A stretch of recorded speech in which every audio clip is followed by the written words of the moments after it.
తెలంగాణ అనేటువంటి ఒక జాతి ఇతరుల చేతుల్లో చిక్కి విలవిల్లాడి సర్వనాశనం అయిపోయిన పరిస్థితి. మీకు ఇంకో విషయం కూడా చెప్పాలి, మీరు జహీరాబాద్ నుంచి వచ్చినారు కాబట్టి. నేను ఉద్యమానికి ఇక పోవాలి, ఇక తప్పదు, తెలంగాణ అయితే తప్ప ఈ గడ్డకు విముక్తి రాదు, ఈ రైతులు బాగుపడరు, ఖచ్చితంగా 600 తేల్చుకోవాలని చెప్పి ఒక నిర్ణయానికి వచ్చింది. నిర్ణయానికి వచ్చిన తర్వాత రంగారెడ్డి జిల్లాలో నాకు ఒక భూమి ఉంది. ఇక గవర్నమెంట్ ఇళ్లలో మనం ఉండొద్దు కదా ఉద్యమం చేసేటప్పుడు, ఇండిపెండెంట్గానే ఉండాలని చెప్పి నిర్ణయం చేసుకొని ఆ భూమిని అమ్మేసి బంజారాహిల్స్లో నేను ఉండే ఇల్లు కొనుక్కున్నాను. కొన్ని డబ్బులు మిగిలి ఉండే, మిగిలితే కన్నా భూమి కొందామంటే ఒక ఆయన కలిసింది నాకు. వాళ్ళు కలిసిన ఆయన కాళహస్తి ఆయన గోపాలకృష్ణారెడ్డి అని నా దోస్తుండే.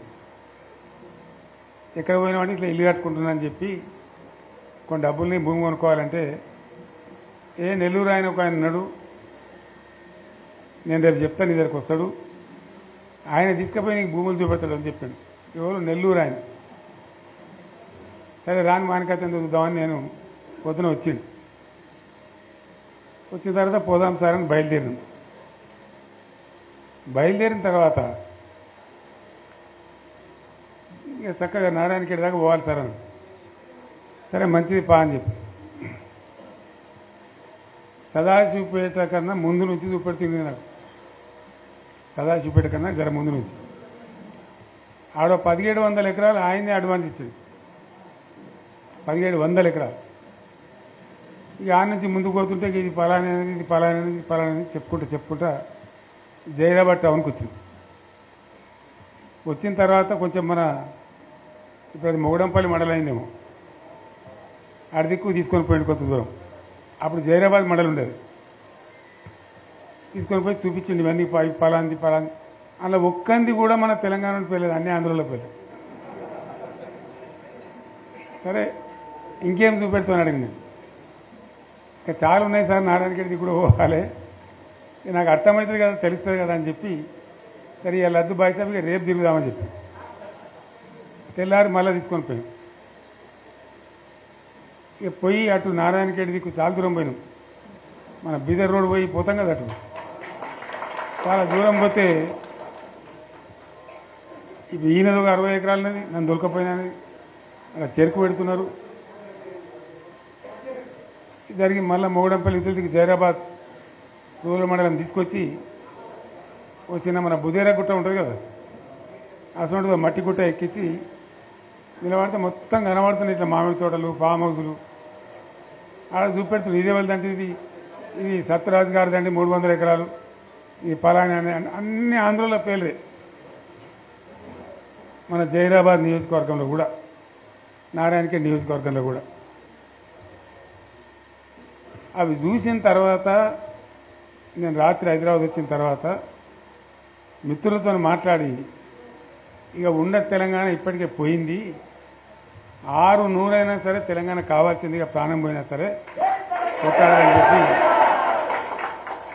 జైరాబాద్ నారాయణఖేడ్ చూసి వచ్చిన తర్వాతనే ఇంకింత బలమైన నిర్ణయం తీసుకొని మొండిగా పోరాటానికి పోయినాం. ఇంకో విషయం కూడా మీకు నేను చెప్పాలి. అయితే ఇతరులు వచ్చి తెలంగాణ భూములు ఆక్రమించడానికి, తెలంగాణ ఉద్యోగాలు కొట్టేయడానికి, తెలంగాణ నీళ్లు మలుపుకొని పోవడానికి ఎవరు కారణం? దీనికి దయచేసి బాగా ఆలోచన చేయాలి. నేను చెప్పేది వట్టి ముచ్చట కాదు, మీరు వచ్చిన వాళ్ళు కూడా వట్టి వాళ్ళు కాదు. ఎందుకు జరిగింది 60 ఏళ్ళు తెలంగాణతోని? ఈ పరాశకాలు ఎవరు? ఆజ్ఞుడు ఎవడు? దీని కారకులు ఎవరు? ఇది చాలా ముఖ్యమైన విషయం. దయచేసి నేను చెప్పేది వినాలి. మీరు వెళ్ళిన తర్వాత మేము ఈ గ్రామాలలో చర్చ కూడా పెట్టాలని నేను కోరుతున్నాను. తెలంగాణ ఆగమైపోవద్దు కదా, నబటోని ముందర జారిపడద్దు కదా, మనకు కూడా చీము నెత్తురు పౌరుషం ఉండాలి కదా. ఏం జరిగింది? ఎవడు దీన్ని నాశనం పట్టించినాడు? ఎవడు? కాదు కాదు మన తెలంగాణ వాళ్ళే. సింపుల్ ముచ్చట కదా. దోపిడీ చేద్దామని వచ్చేటోడు ఎప్పుడు దోపిడీదారుడే, కానీ వాడిని సర్దిగట్టినోడేవాడు. నేను ఉద్యమంలో చెప్పే కదా, కత్తి ఆంధ్ర ఉందే కానీ పొడిచేటోడు తెలంగాణ వాడే. వాస్తవం చెప్తున్నాను నేను మీకు. ఆ రోజు కూడా అదే కథ. తెలంగాణలో గట్టిగా ఉంటే ఆనాడున్న కాంగ్రెస్ నాయకులు సమస్య లేదు మాది మేము ఉంటామంటే ఎందుకు కలుపుతుంది ఆంధ్రతోని? ఏమక్కడ ఏర్పడుతుండే? మనోళ్ళ యొక్క తెలివి తక్కువతనము బలహీనతనే మనల్ని జబర్దస్తి వంచబోయి ఆంధ్రలో కలిపింది. ఆ గోస 60 ఏళ్ళు అనుభవించినాం మనం. ఏం గోస అది నాకు అర్థం కాదు. లేక కాదు కదా. కరెంటుకి ఏం గోస పడ్డాం? ఏం పరాస్కలాడు మనతోని? ఒకడు బట్టలు ఆరేయాలంటాడు, ఇంకోటి అంటాడు. జోకులు మన మీద. ఆ ట్రాన్స్ఫార్మర్లు కాలిపోవడు, మనం లంచాలు ఇచ్చుడు. ఒకసారి యాడ్ చేసుకుంటే ఇప్పుడు మళ్ళీ కళ్ళకి నీళ్ళు వస్తాయి. ఎందుకు పడ్డాం అంత బాధ, అంత అవస్థ? ఆనాడు నేను వచ్చి తిరిగిన బాగా, కానీ నేను ఒక మంత్రిని మాత్రం నేను చేయగలిగేది తక్కువ. ఉన్నంతలో తిరిగిన మా బడంగపేట చెరువు కానీ, ఏడాకులపల్లి చెరువు కానీ, గొడిగాడిపల్లి చెరువు కానీ కొన్ని పనులేదో చేయగలిగినాం అప్పుడు చేయగలిగినంతలో. కానీ ఎందుకైనా మంచిది ప్రాణం పోయినా సరే అని చెప్పి కొట్లాడినాం, దిగినాం. కొందరు వెనుక కొందరు ముందు మనోళ్ళు జమ కావడానికి ఆలస్యం పట్టింది, టైం పట్టింది. కానీ తెలంగాణ తెచ్చుకున్నాం. ఒక 20-25 ఏళ్ళు గోసపడ్డ కరెంటు. 25 ఏళ్ళు కదా. మూటలు గాలుడు, ట్రాన్స్ఫారం గాలుడు, లంచాలిచ్చుడు, అంత గోసపడ్డటువంటి బాధను 6-7 నెలలనే 24 గంటలు అందరికీ కరెంట్ సెట్ చేసినాం. మరి కాంగ్రెస్ వాళ్ళు చాలా పెద్ద సిపాయిలేనాయి. ఒకరిని మించిన వాడు ఉండే. మరి వాళ్ళు ఎందుకు చేయలేకపోయింది 25 ఏళ్లలో? మన తెలంగాణ వచ్చినాక మరి మనం ఎట్లా చేసుకున్నాం, నడుపుకున్నాం 7-8 ఏళ్ళు. మంచినీళ్ళ బాధ పూర్తిగా తీర్చుకున్నాం. ప్రతి ఇంటికి నల్లాల ద్వారా నీళ్ళు వచ్చినట్టు ప్రతి ఇంట్లో నల్లా పెట్టి నీళ్ళు ఇచ్చుకున్నాం.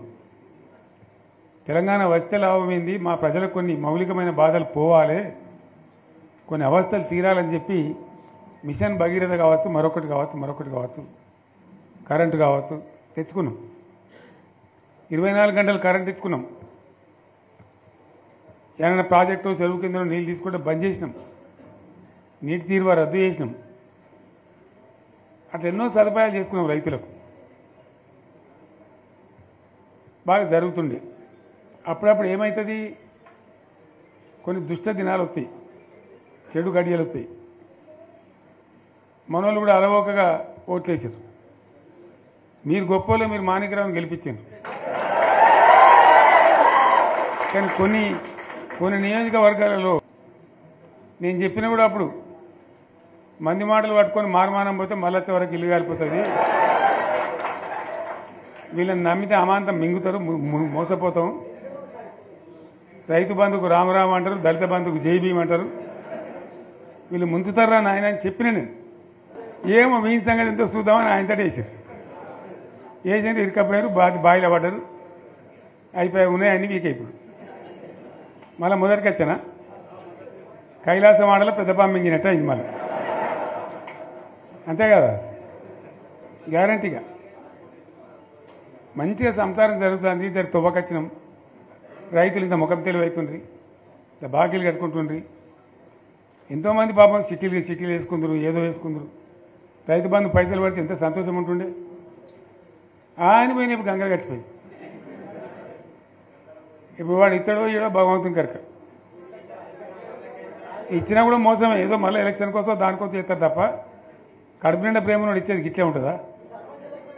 మనం ఉన్నప్పుడు కరోనా వచ్చింది. కరోనా వస్తే కూడా నేను రైతు బంధు ఆపలే. కరోనా వచ్చి రాష్ట్రానికి రూపాయి ఆదాయం రాకపోయినా వ్యవసాయం అయితే జరగాలి కదా, తప్పద్దని చెప్పి ఈవెన్ కరోనా ఉంటే కూడా రైతు బంధు ఆపలే. అంత ఒక నిర్ణయం తీసుకొని రైతాంగాన్ని నిలబెట్టాలని, కాపాడుకోవాలని చెప్పి ఒక 4-5 మంచి స్కీములు తెచ్చి వాళ్ళని కాపాడుకున్నాం. గౌరవంగా బతికిన రైతులు ఒక ధీమా వచ్చినండి. రైతు బీమా పడితే ఎంతమందికి సాయం జరిగింది?